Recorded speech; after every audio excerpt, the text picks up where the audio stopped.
5 tricks I wish I knew before I built my first aquarium. When I started in this hobby, I thought I had everything figured out, but aquariums have a funny way of proving you wrong. Some of the things I've learned could have saved me months of frustration if I'd known them earlier.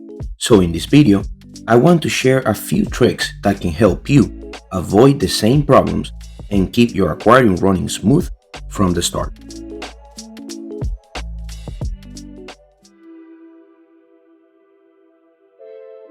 Always do a little research before choosing your hardscape. And I mean always. This applies to anything you put in your tank. Rocks, wood, even the materials you use to glue or stack things together. Hardscape is what gives structure to an aquascape, but it can also be what ruins your water parameters if you pick the wrong thing. I learned that the hard way. A few years ago, I bought these rocks. They looked great, perfect for what I wanted, but I didn't research them at all.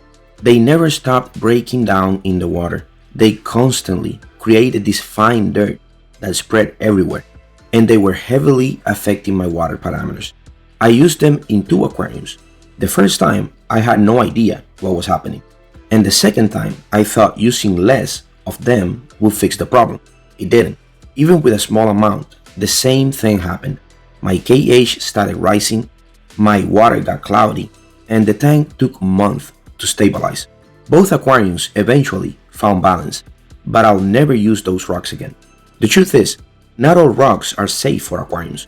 Some dissolve slowly, adding minerals and changing water chemistry in ways that can stress your plants and fish. So before you spend money or build your layout, take 5 minutes to look up the rock type you're using. Doing that little bit of research can save you months of frustration and keep your aquarium stable from day one.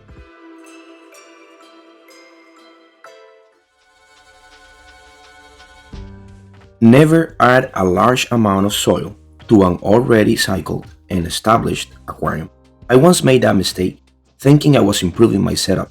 I'd heard about how beneficial active soil could be, and I felt like the amount I had wasn't enough. So I added a whole bunch all at once, and technically, I wasn't wrong. Active soil is beneficial. It softens your water, gives nutrients to your plants, and provides great surface area for beneficial bacteria. But here's what most people don't realize. When you first add it, it releases ammonia into the water. In a new aquarium, that's completely fine. It actually helps kickstart the cycling process. But in an established aquarium that already has fish, that sudden release of ammonia can be devastating. You're basically forcing your tank to start cycling all over again. With your fish already in, ammonia spikes happen fast, and even a small amount can cause serious stress or even fish loss. I lost a few fish that way, simply because I didn't realize how strong that initial ammonia release could be. The tank eventually stabilized after a few weeks, but it's not something I want anyone else to experience. So if you ever plan on adding more soil to an existing setup, do it in small amounts. Add a little bit at a time. Test your water and give your bacteria colony time to adjust. A small change done patiently is always safer than a big one done all at once. And if you're enjoying the video, remember to like and subscribe. It really helps the channel grow and reach more people in this hobby.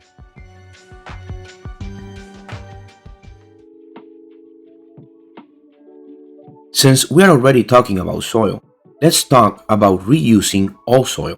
For a long time, I was reluctant to do it, and the reason was base layer fertilizer. I used to use the kind that mixes in with the substrate, and once you do that, there's no way to fully separate the two. When you try to reuse it later, you end up with base fertilizer mixed all the way to the surface. Supposedly, base layer fertilizers are too nutrient rich to be exposed directly to the water. People say that if they are exposed, they can cause algae blooms because of how much they release. And for a while, I believed that completely. I had algae issues in a new tank I set up a while back, and I always blamed that exposed fertilizer for it. I thought the nutrients were leaking out and feeding the algae, but over time, the tank stabilized, the algae disappeared, and the fertilizer was still there, exposed.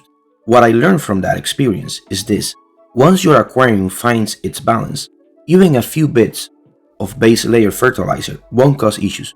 The plants start absorbing excess nutrients, the bacteria kicks in, and everything will be just fine. So don't be afraid to reuse your soil, even if it's mixed with some fertilizer granules. It's not nearly as dangerous as it sounds. And if you do want to remove the base layer fertilizer pieces from the surface, just for aesthetics purposes, you can use this little vacuum I made. It's perfect for that. It cleans the debris and fertilizer pieces right off the top layer without removing any water from the tank. You'll find a link for it in the description.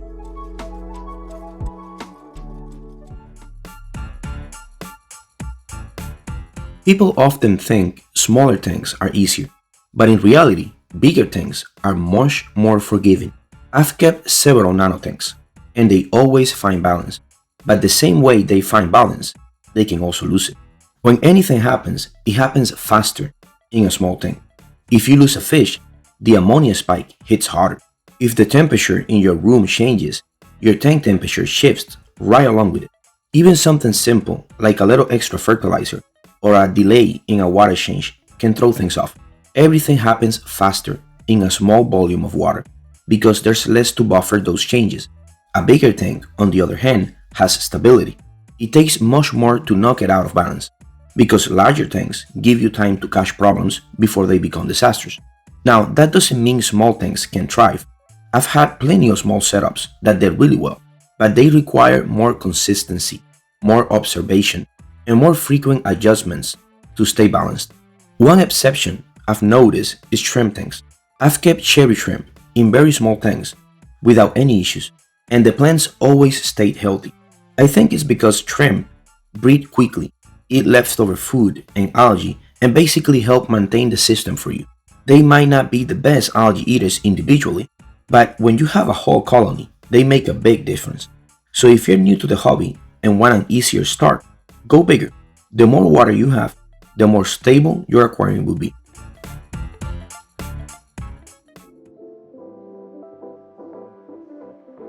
Before you start stocking rocks or placing wood, plan where your equipment will go. I know it sounds obvious, but trust me, I've skipped this step more than once, and every time it's been frustrating. I'll have this great idea for a layout, build the whole hardscape exactly how I imagined it, and then realize I forgot to leave space for the heater, the lily pipes, or the skimmer. It's such a pain when it happens. You either have to break apart your design, or worse, try to squeeze the equipment in awkward spots that ruin the flow of the aquascape. And once you add water, forget about it. Moving things around gets a lot harder. Equipment might not be the pretty part of aquascaping, but it still needs to blend into the design. Lily pipes should be placed where they can move water evenly across the tank. Skimmers should be near the surface flow.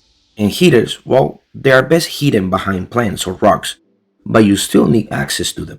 One trick that helps is to temporarily place all your equipment before you glue or fix the hardscape together.